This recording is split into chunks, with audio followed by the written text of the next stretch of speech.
She was staring at the bowl but not at what was inside. Learning anything, Gaeshan asked her. Did you touch this with your bare hands? No, she replied. I only took some of the contents out with a spoon to see if they were poisonous. He had then wrapped it in a cloth to bring to Maomao, apparently not wanting to touch a bowl full of poison. That caused Maomao to lick her lips in anticipation. All right, wait here a moment. She left the sitting room and went to the kitchen. She looked through the shelves for something. Then she went back to the room where she had been sleeping. She ducked her head toward the fancy bed. She split the cloth at the seams and pulled out some of what was inside. Then she went back to where Gaeshan was waiting. To his eyes she was simply carrying white powder in one hand and soft-looking padding in the other. Maomao balled up the padding and dusted the powder flour on it. Then she tapped it gently against the silver bowl. Gaeshan peered at her curiously. What's this? He asked, observing the marks that appeared on the bowl.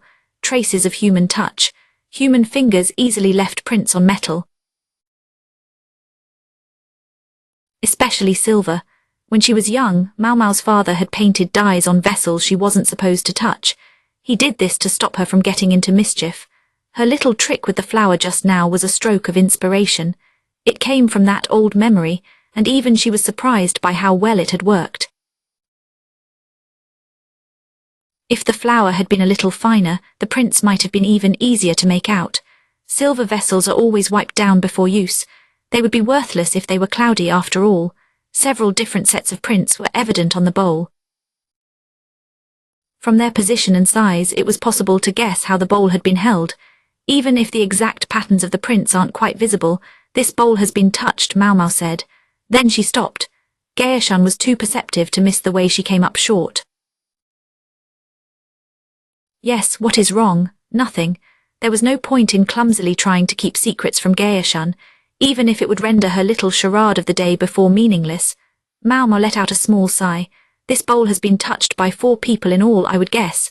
She pointed to the differing patterns in the white dust, careful not to touch the surface herself. One does not touch the bowl while polishing it. Therefore, we can presume the prints belong to the person who served the soup, the one who served it, the virtuous consort's food taster, and one more unidentified person. Gaeshan turned an intense look upon her. Why the food taster? Maomao wanted this to end quietly, but it would all depend on how this taciturn man reacted. It is simple. I suspect the food taster deliberately switched the bowls. She knew perfectly well what her mistress could and could not eat, and she had changed the bowls on purpose. With malice aforethought, Maomao set the bowl down. An unpleasant look flashed across her face. It's a form of bullying. Bullying, Gaeshan repeated as if he couldn't quite believe it. And who could blame him? For a lady in waiting to do such a thing to a high-ranking consort was unthinkable. Impossible, Maomao said. I see you aren't certain. If Gaeshan didn't appear to wish to know, Maomao had no inclination to tell him. She didn't like to speak from assumptions, after all, but she might have to if she was to explain why the fingerprints of the lady in waiting were on this bowl. Maomao decided it was better to give her honest opinion than to make any half-baked attempts to throw Gaeshan off the scent. Would you let me in on what you were thinking? Gaeshan asked. He crossed his arms as he studied her. Very well, sir. Please understand that this is ultimately just speculation on my part. That is fine. To begin with, consider the unusual situation of consort Lishu. She became the concubine of the previous emperor while still very young. Soon after, she found herself becoming a nun when he died. Many women, especially the wealthy ones, were taught that their wifely duty was to commit themselves totally, body and spirit, to their husbands. Though she understood the political reasoning, Lishu must have found it appallingly unvirtuous to be married to the son of her former spouse. Did you see what consort Lishu was wearing at the garden party? Maomao asked. The virtuous consort was wearing a gaudy pink dress. It seemed a little too fine for her position. Gaeshan did not say anything, which suggested she wasn't highly regarded in his social circles. It was somewhat gauche, shall we say, Maomao offered. However, consort Lishu's attendants were all wearing mostly white clothes. In any normal situation, the ladies in waiting would have collectively convinced their mistress to wear something more prudent, or else they would have coordinated their outfits with hers. Instead, What they did made consort Lishu look like a clown. A lady-in-waiting was there to support her mistress. Hongyang had drilled this into consort Jiukaiu's other women. Yinghu had said something similar during the banquet.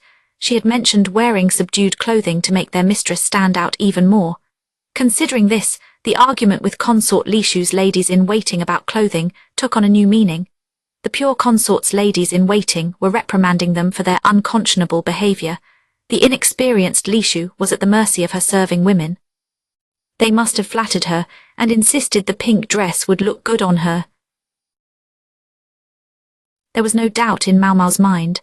In the rear palace, enemies were all around. The only people one could trust were one's ladies-in-waiting, but these had betrayed that trust to humiliate their mistress. And you believe they further switched the food purely in order to make consort Lishu's life more difficult? Gaoshan said tentatively. Yes. Though it is funny, it saved her. Poison came in many varieties. Some were quite strong but did not show immediate effects. In other words, if the bowls had not been switched, Lishu's food taster would still have shown no ill effects. The consort would probably have drunk the soup, presuming all was well. I think that is enough speculation for today. Maomao picked up the bowl again and pointed to the rim. She suspected these were the fingerprints of whoever put the poison in here. Perhaps they pinched the rim of the bowl while they did so. One must never touch the rim of a food vessel. Hongyang had taught them this. One's fingers must not dirty anything that might be touched by the lips of some noble person. That is my view of what happened, Maomao said. Gaoshan rubbed his chin and gazed at the bowl. May I ask you one thing? Yes, sir. Maomao passed the vessel, still cradled in its cloth, back to Gaoshan. Why did you attempt to cover for that woman? In contrast to Maomao's strained expression, Gaoshan appeared downright curious. Compared to a consort, Maomao said, the life of a lady-in-waiting is all too cheap. Particularly that of a food taster. Gaoshan nodded easily, as if he understood what she was saying. I will make sure Master Jinchi understands the situation. My thanks. Maomao politely watched Gaoshan leave and then she slumped into a chair. Right, I will have to thank her. Since she was kind enough to change them after all. Maomao really ought to have drunk it, she thought. Such is how matters stand, sir, Gaoshan said, concluding his report on what he had learned at the Jade Pavilion. Jinchi ran a hand through his hair thoughtfully. He had been too busy to go himself. Papers were piled on his desk and his chop was in his hand. In the whole administrative office, large but barren, only he and Gaoshan were present. I never ceased to be impressed by what a fine talker you are, Jinchi said. If you say so, sir, his ever-intense aide said curtly. Whatever the case, it was clearly an inside job. The circumstances would seem to suggest so, Gaoshan said, furrowing his eyebrows. He always got right to the point. Jinchi's head hurt. He wanted to stop thinking. He had not had time to sleep since the day before, nor even to change his clothes. It was enough to make him want to throw a temper tantrum. Your ahem poker face is slipping, sir. Jinchi's usual sweet smile was gone. He wore a sullen look that seemed more appropriate for a younger man. Gaoshan seemed to read him easily. No one else is here. Does it really matter? His minder was always very strict. I am here, you don't count. Yes, I do. Jinchi had hoped the joke would get him out of this. But Gaoshan, serious and diligent, did not always have a sense of humor at the right times. It felt like a great burden to have someone watching your every move since the day you were born. Gaoshan said, you are still wearing your hair stick, and pointed to his head. Jinchi said, oh crap. He did not usually talk that way. He continued, it was fairly well hidden. I doubt anyone noticed. Jinchi pulled out the stick to reveal an accessory of considerable craftsmanship. It was carved in the shape of the mythical Killin, a creature that was part deer and part horse. It was said to be the chief of all sacred beasts. The right to wear its likeness was given only to those of considerable rank. Here. Keep it somewhere safe. Jinchi tossed the stick nonchalantly to Gaoshan. Be careful with that. It is immensely important, I understand. You certainly do not. Then, having gotten in the last word, the man who had been responsible for Jinchi for well nigh 16 years left the office. Jinchi still behaved like a child as he laid down across the desk. He still had so much work to do.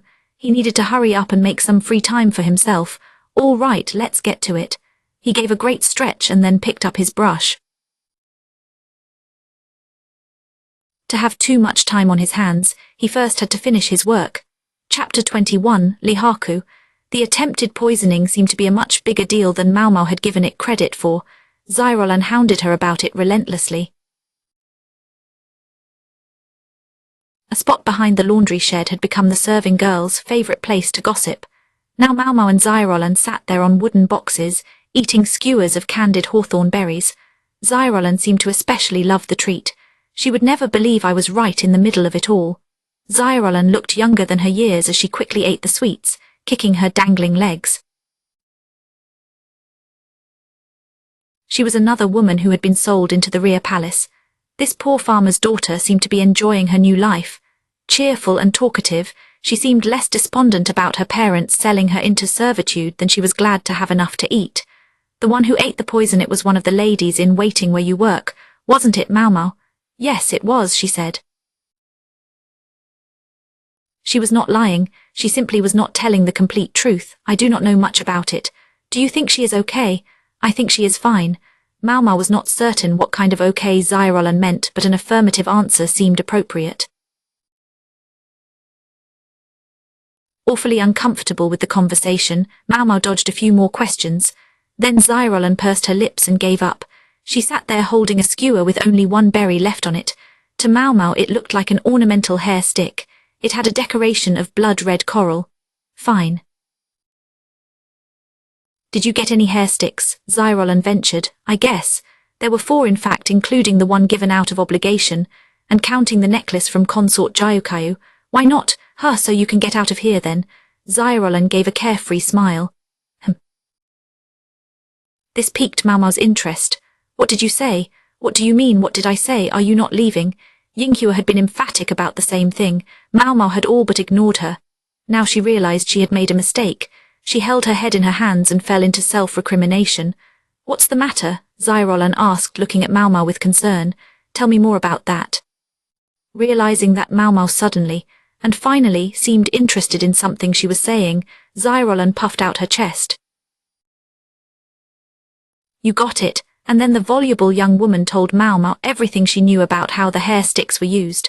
The summons came for Lihaku just as he finished training. He was mopping away sweat when he tossed his sword to a nearby subordinate.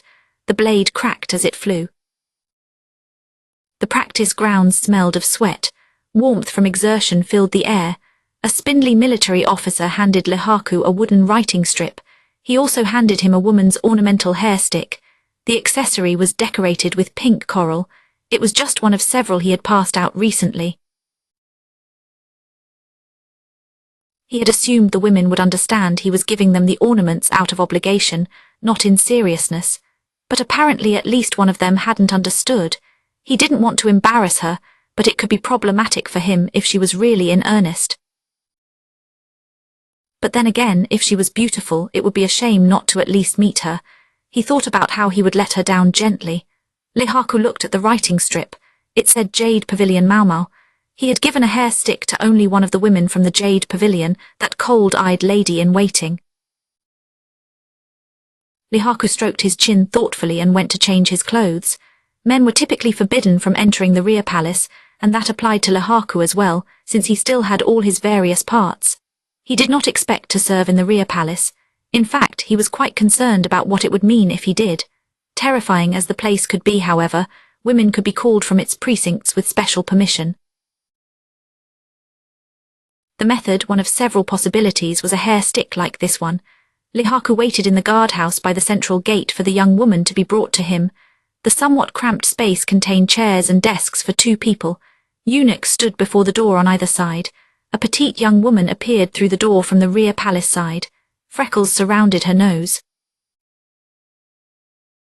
She had a rare plain face in a place filled with exquisite beauties. And who are you? Lihaku growled. I'm often asked that, the girl replied indifferently, hiding her nose behind her hand. Suddenly he recognized her. It was the very woman who had called him here. Anyone ever tell you look very different with makeup on? Often. The young woman did not seem put off by this remark, but candidly acknowledged it. Lihaku understood intellectually that this was her, the lady in waiting, the food taster. But in his mind, he just couldn't reconcile the freckled face with the alluring courtesan's smile. It was the strangest thing. Listen, you understand what it means to call me out here like this, don't you? Lihaku crossed his arms and then crossed his legs for good measure. The petite young woman was not at all intimidated by the bulky army officer's display. She said, I wish to go back to my family. Her voice sounded completely emotionless. Lihaku scratched his head. And you think I'm going to help? Yes. I have heard that if you vouch for me, I might be able to procure a temporary leave of absence. This girl said the darndest things. He wondered if she actually understood what the hair sticks were really for. But as it happened, the girl, Maomao, evidently wanted to use him to get back to her home. She wasn't just fishing for a nice officer for herself. Was she bold or reckless?